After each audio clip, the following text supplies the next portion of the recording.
Bonjour, ici DC Film Comics Gaming. Ah, ça fait plaisir de revenir. Ça faisait un petit moment. Ma dernière vidéo sur ma chaîne était la présentation du collector de Mario et la Crétin, ainsi que... Qu'est-ce que c'était déjà J'ai oublié. Il y avait des vidéos qui sont en cours de montage, mais pour l'heure, je vais vous présenter ma collection Nintendo Switch. Donc cette vidéo sera en 3 parties. Première partie, présentation de tous mes jeux, éditions et tout ce qui est autour de la Nintendo Switch. Mais en seconde partie, de donner mon avis sur les jeux que j'aurais présentés. Et en troisième partie, éventuellement un top ou mon jeu favori et mon pire jeu de ma collection. Si cette vidéo vous plaît, dites-le moi dans les commentaires et je vous ferai ça sur d'autres supports. Je peux même vous le faire sur d'autres médias, donc par exemple le Blu-ray, les comics, voilà, on va dire que c'est une première vidéo de présentation de collection. Allons-y.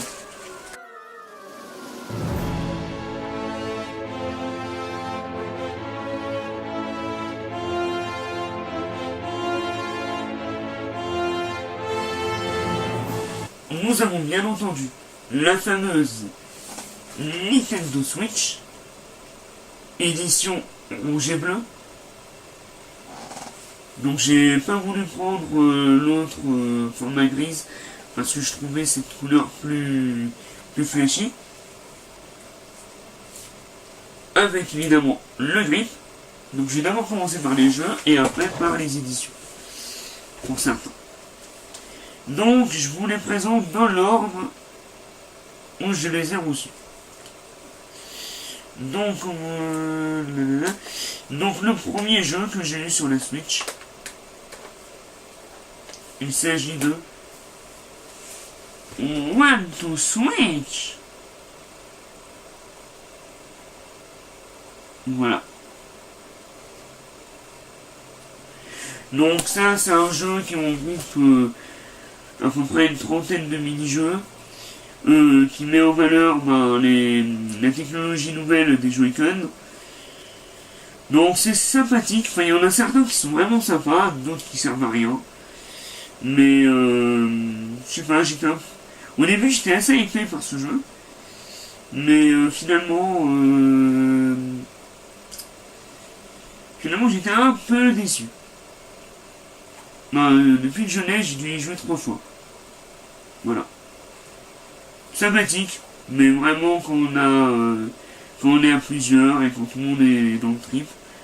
Sinon, en solo, on peut jouer genre 10 minutes, un quart d'heure et après on s'en lasse. Mais c'est sympathique à faire de temps en temps. À trouver à bas prix. Si on prenait à plus de 40 €, 50 €, ça commence à faire cher quand même. Moi je l'aurais mis à 30 €. Ouais, Nintendo là ils ont pas été très forts sur celui-là. Enfin bon. On verra dans mon placement tout à l'heure. Ensuite, le fameux The Legend of Zelda Breath of the Wild.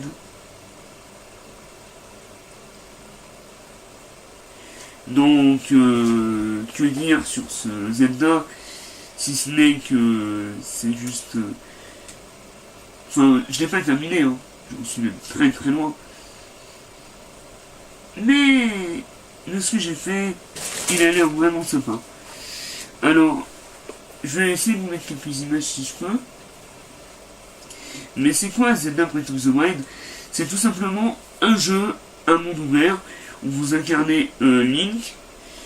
Donc, vous voyagez dans le monde d'Hyrule, pour essayer d'affronter Ganon et sauver le monde. Voilà, en gros c'est... Faut vraiment synthétiser, c'est ça. Mais en fait, le petit problème que j'ai remarqué, en tous les cas, dans le mode histoire en général, c'est que le jeu de Zelda n'a pas forcément une histoire...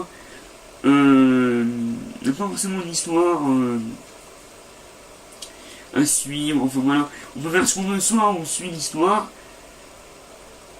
si tant est bien qu'il y en ait une, ou alors on s'occupe que des quêtes annexes, on développe la carte, et s'il y a un scénario, bah tant mieux.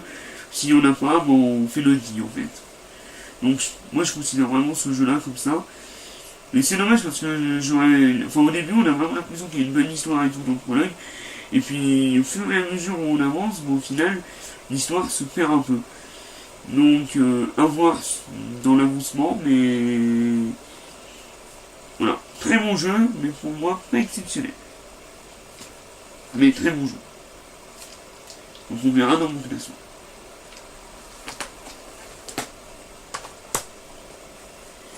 Ensuite, troisième jeu que j'ai eu dans ma collection, il s'agit de Mario Kart 8. En gros, Mario Kart 8, édition Deluxe. Ah, et d'ailleurs, j'ai oublié de vous présenter une cartouche de jeu.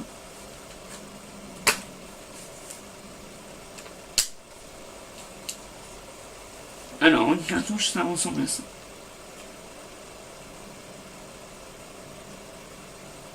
C'est aussi petit qu'une carte SD.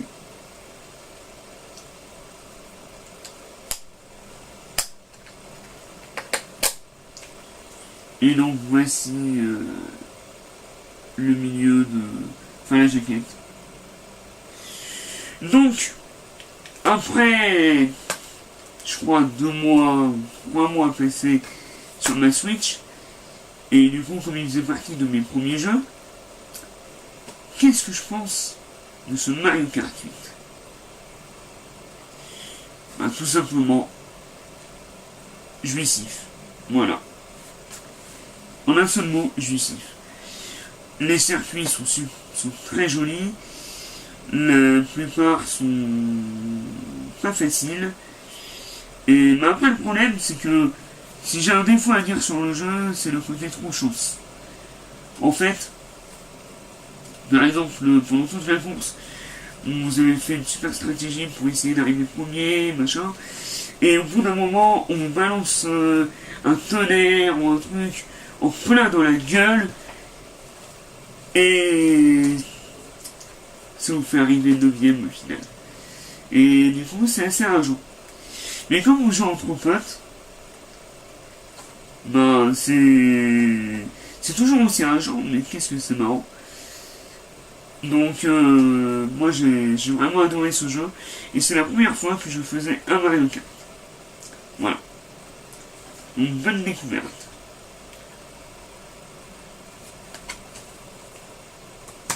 On verra encore sa place dans le classement. Ensuite, Mario et Lapin Crétin. La première grosse exclusivité de la Switch. Donc, c'est un jeu que j'attendais. J'ai d'ailleurs pris l'édition collector. Et une enseigne m'a gentiment offert les pins du jeu. J'ai toujours ce prix. Et donc du coup, qu'est-ce que Mario et Lapin Crétin Kingdom Battle? Donc, le constat. Bon, sauf que là, il n'y a pas d'image vraiment à l'intérieur, mais vous pouvez voir la cartouche. Et c'est le seul boîte du jeu, d'un jeu Switch, où il y a plein de petits papiers qui font la publicité des goodies qu'il y a autour du jeu ou des deux univers. Donc, pour en revenir au jeu, qu'est-ce que Mario plus Lapin Crétin Kingdom Battle. C'est tout simplement un jeu tactical RPG stratégie.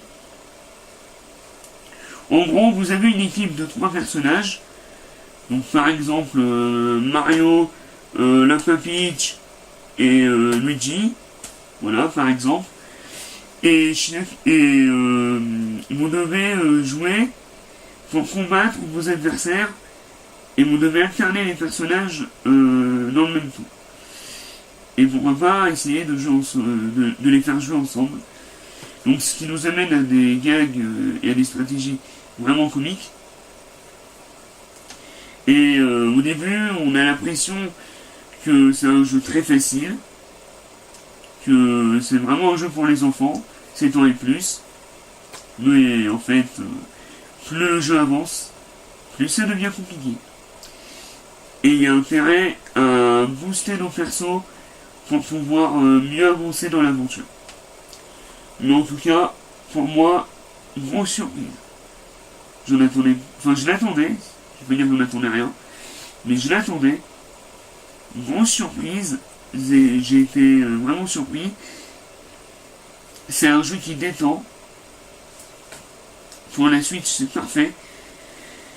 Graphiquement, les couleurs, c'est super joli. On se croit à la limite devant un film d'animation.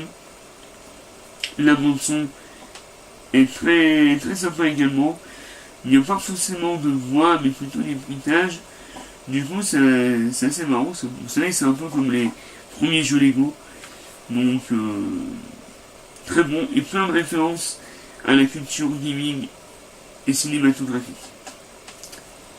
Et donc, soit du bon. Je pense que lui, il aura une bonne place. Donc,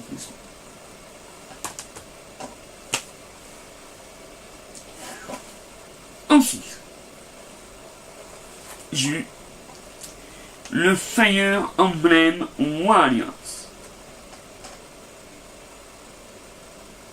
Alors lui, je l'ai fait très récemment, donc je l'ai pas encore terminé, puisque moi, quand je fais un jeu, j'essaye tout simplement de pas le finir trop vite, pour le savourer. La jaquette.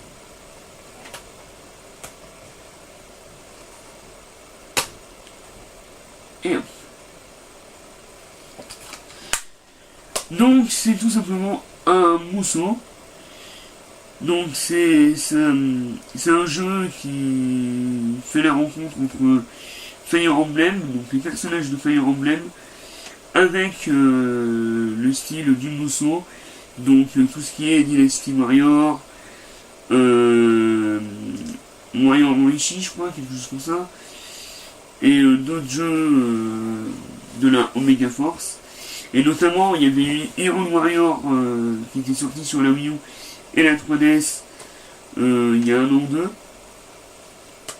Le jeu faisait la rencontre entre l'univers de Zelda et justement donc de la série Dynasty Warrior par rapport au gameplay.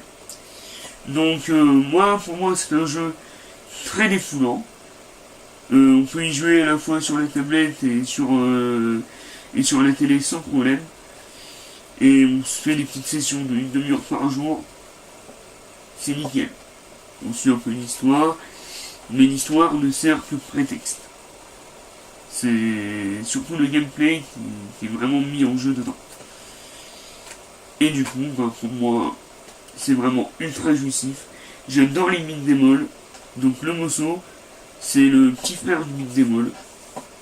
Voilà. Donc pour moi, c'est génial. Je l'attendais, je n'ai pas été déçu. Et d'ailleurs, j'ai pris l'édition limitée. Je vous le montrerai dans la seconde partie. Donc voilà. Pour ce Fire Emblem Warrior, on verra sa place dans le classement. Alors oui, je vais classer mes jeux, même ceux que j'ai pas fini. Parce que je pense que, à mon avis, à part s'il y a vraiment quelque chose, je pense que ça ne dérangera pas, il n'y aura pas trop de déséquilibre dans le classement. Et je reste objectif. La plupart du temps. Et enfin, le dernier jeu de ma collection pour le moment, il s'agit de Mario Odyssey. Super Mario Odyssey.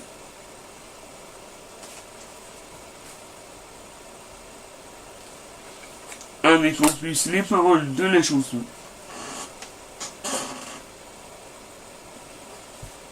Donc, j'ai pas beaucoup joué parce que, comme je vous l'ai dit, moi quand je commence un jeu, j'aime le savourer, j'aime explorer, j'aime découvrir petit à petit. Et qu'est-ce que j'ai pensé de ce Mario Odyssey par rapport au... Alors, j'ai fait les 3 premiers niveaux, enfin je suis au 3e niveau pour le moment. Et pour moi, bah, ce jeu, il est juste magnifique, c'est beau, c'est rafraîchissant, c'est divertissant, ça détend. Donc, c'est génial. Voilà. On a des milliers de transformations à faire. J'ai pu jouer un dinosaure. Oui, un dino. Donc, c'est marrant, c'est fun, c'est jouissif. J'ai été vachement surpris. On peut y jouer à la fois sur tablette et sur télé. On peut faire pas beaucoup de choses. Donc, très grosse claque de la part de Nintendo. Donc, mon premier jeu en édition limitée que j'ai pu avoir, c'est le Mario Kart 8. Coffret FNAC. Donc, vous avez le guide. Je vais vous montrer 2 pages. Voilà, la route arc-en-ciel. Très représentatif de ce petit Mario Kart. Le volant. Donc je vais vous le montrer.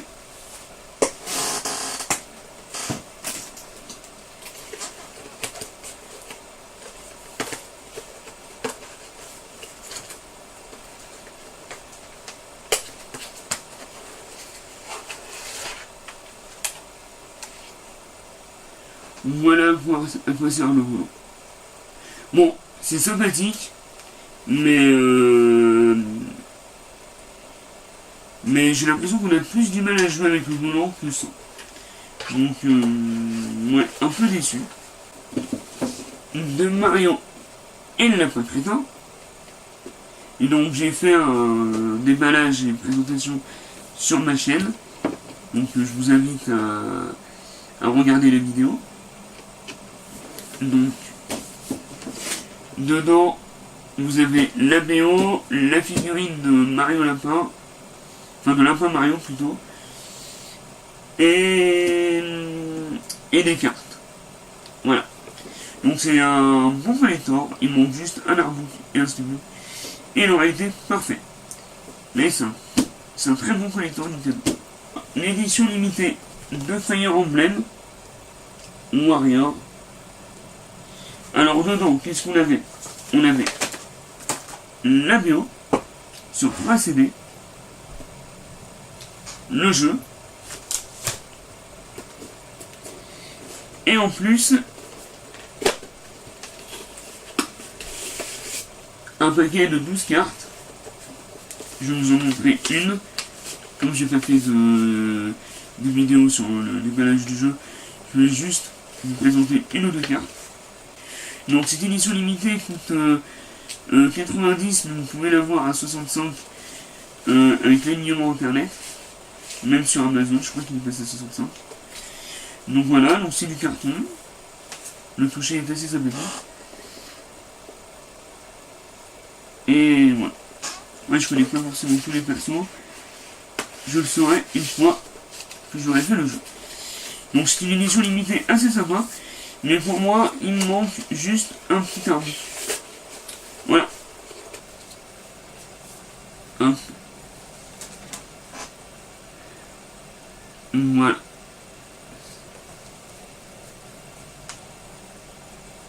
Et du coup, pour moi, évidemment, en 6ème position, One to Switch. En 5ème position,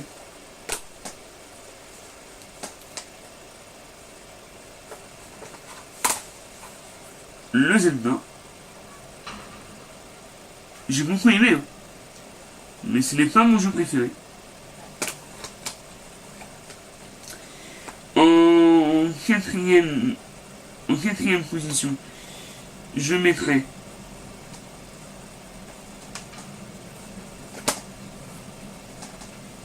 le Fire Emblem.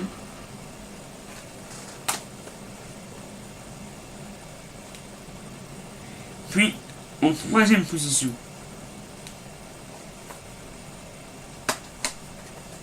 je mettrai Mario Kart 8 Deluxe.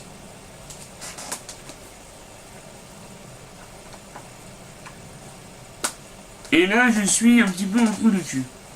J'hésite à mettre le Super Mario Odyssey ou le Mario et la Crétin.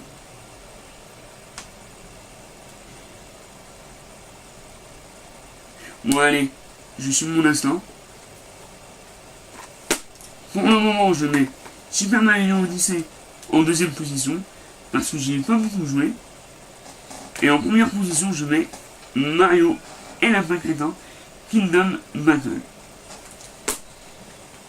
Voilà. Et pour les jeux 3DS,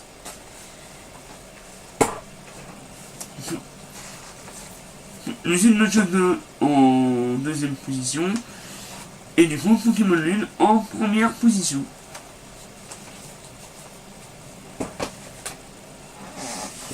Voilà, j'espère que cette nouvelle vidéo vous aura plu. Alors je suis désolé si par moment c'est flou, le focus. Voilà. Donc j'espère que cette vidéo vous aura plu. Je vous souhaite de bonnes fins de vacances, un bon Halloween, et à bientôt pour une prochaine vidéo.